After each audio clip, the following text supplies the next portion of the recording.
हर हर महादेव।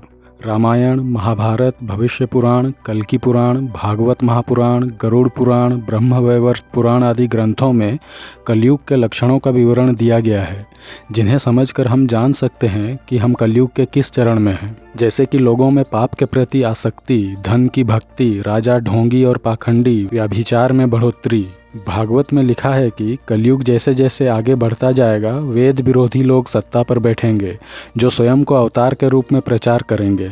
आचार विचार में सभी राजा मलेच्छ होंगे और झूठ के सहारे सत्ता प्राप्त करेंगे।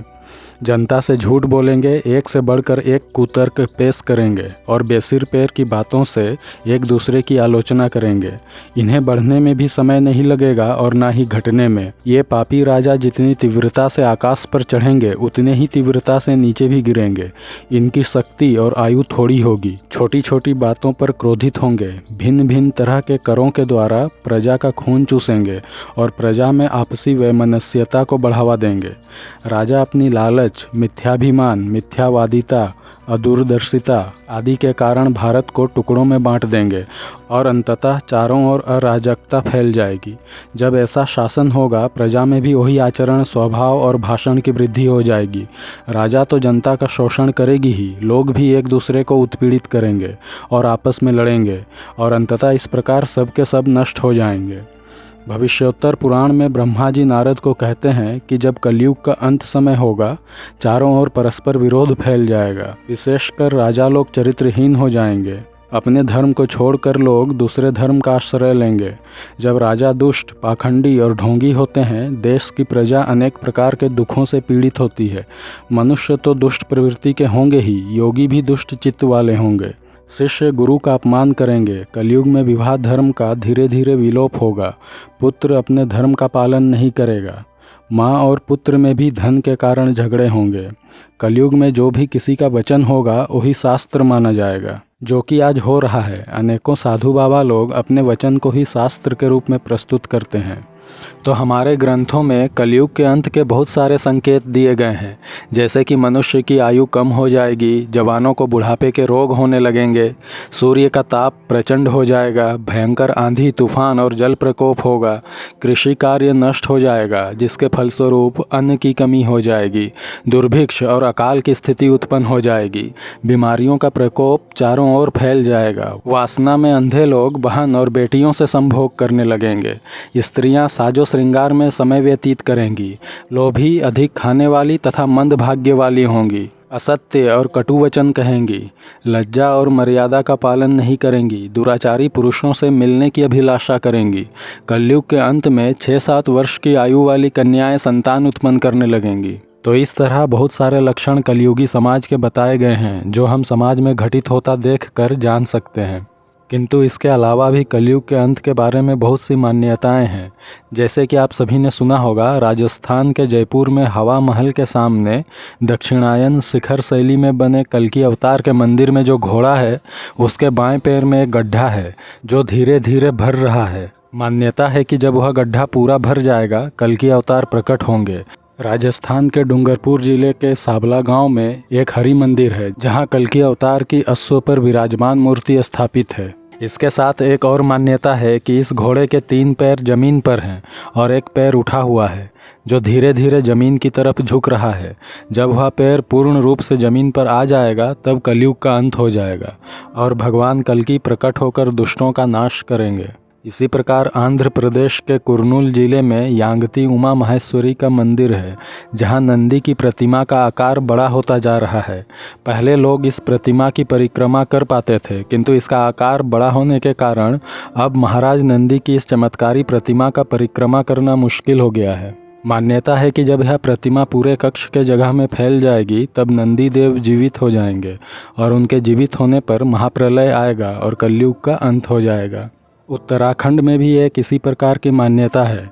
यहाँ पिथौरागढ़ के गंगोली हाट में स्थित पाताल भुवनेश्वर गुफा मंदिर कई रहस्यों को समेटे हुए है। इस गुफा के चट्टानी दीवारों पर देवी देवताओं की मूर्तियाँ प्राकृतिक रूप से उभरी हुई हैं। यहाँ दर्शन करने के लिए बहुत कुछ है। शिलाओं पर उभरी आकृतियाँ कई रहस्य समेटे हुए हैं। इस गुफा में बद्रीनाथ, केदारनाथ और अमरनाथ के दर्शन होते हैं। 33 कोटि देवी देवता भी यहाँ विराजमान हैं। स्कंद पुराण के मानस खंड में इस गुफा का विस्तृत विवरण मिलता है। तो इस पाताल भुवनेश्वर गुफा में कलयुग के अंत से जुड़ी एक मान्यता भी है।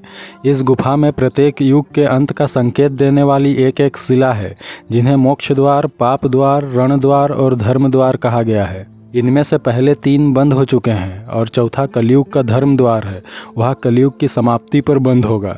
यहाँ एक शिवलिंग भी है जिसकी ऊंचाई बढ़ रही है। कहा जाता है कि जब यह गुफा की छत को छू लेगा, कलयुग का अंत हो जाएगा। पाताल भुवनेश्वर गुफा में ऐसी मान्यता है कि गणेश जी का कटा हुआ सिर भगवान शिव ने यहीं रखा था। यह गुफा एक अद्भुत चमत्कार है। इसी प्रकार गुजरात के गोधरा में मृदेश्वर महादेव मंदिर है। यहाँ स्थित शिवलिंग में से जल निकलता रहता है और शिवलिंग का अपने आप ही अभिषेक होता रहता है। इस शिवलिंग का आकार भी बढ़ रहा है। यहाँ भी वही मान्यता है कि जब शिवलिंग मंदिर के छत को छू जाएगा तब कलयुग का अंत हो जाएगा। उड़ीसा के मयूरभंज जिले में खिचिंग नामक स्थान पर माता चामुंडा काली का मंदिर है। इसे माँ किचकेश्वरी मंदिर कहा जाता है। यहाँ एक लोहे का टुकड़ा है जिसे भीम का गदा का एक टुकड़ा माना जाता है। इस लौह खंड का आकार धीरे धीरे घट रहा है। लोग इसे उठाकर परिक्रमा करते हैं। ऐसी मान्यता है कि जब यह लोहे का टुकड़ा छोटा होकर बिल्कुल ही लुप्त हो जाएगा तब कलयुग का अंत होगा। तो भारत के कई हिस्सों में कलयुग के अंत से जुड़ी दंत कथाएं और कहानियां मिलती हैं। उत्तराखंड में जोशीमठ भी कलयुग के अंत का संकेत देता है। चमोली जिले में भगवान नरसिंह का मंदिर है। इसे जोशीमठ के नाम से भी जाना जाता है। यहाँ भगवान नरसिंह की मूर्ति का बायां हाथ समय के साथ साथ पतला होता जा रहा है। मान्यता ऐसी है कि जब यह बायां हाथ अत्यंत पतला होकर टूटकर मूर्ति से अलग हो जाएगा तब कलयुग का अंत हो जाएगा। तो ये सब कुछ जगह हैं जहाँ कलयुग के अंत से संबंधित मान्यताएं जुड़ी हैं। किंतु कलयुग के अंत के संबंध में मुख्यतः समाज और देश दुनिया में जो हो रहा है उससे ही बहुत कुछ अनुमान हो जाता है। गायें पहले की अपेक्षा अब कम दूध तो देती ही हैं। मनुष्य की लंबाई भी घट रही है। नई नई बीमारियों का प्रकोप हर तरफ है। लगभग प्रत्येक देश में शासन व्यवस्था निरंकुश हो गई है और नेता लोग किसी भी तरह कुर्सी से चिपके रहना चाहते हैं। मुझे ये समझ नहीं आता कि हम कलयुग के लक्षणों को जानना चाहते हैं, अपने आसपास देख भी रहे हैं, लेकिन हम ये नहीं मानना चाहते कि हमारे राजा लोग कलयुग के प्रभाव में हैं। अगर बड़े सदाचारी लोग सत्ता में बैठे होते तो जनता पीड़ित नहीं होती। इन सब का कारण एक ही है कि लोगों तक सही सूचना नहीं पहुंच रही है और अधिकतर लोग जड़ बुद्धि हो गए हैं, मोह पास में बंध गए हैं, इसलिए सच्चाई को देखने में असमर्थ है। उदयपुर हत्याकांड का हत्यारा किस पार्टी से जुड़ा हुआ निकला? और अभी कश्मीर में लश्कर तैयबा का जो आतंकवादी पकड़ा गया वो किस पार्टी के आईटी सेल का हेड था? तो इन सब से क्या पता चलता है? यही कि हमारे देश में दंगों की साजिश चल रही है, लेकिन फिर भी कुछ लोग सच्चाई नहीं देखना चाहते।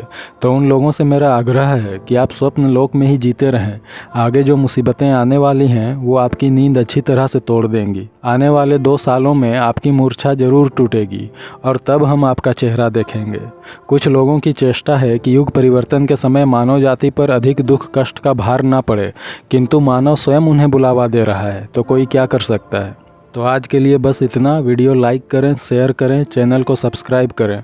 आपकी इच्छा हो तो चैनल ज्वाइन भी कर सकते हैं। किसी भी तरह से हमारा सहयोग करें। हमसे जुड़े रहने के लिए धन्यवाद। हर हर महादेव।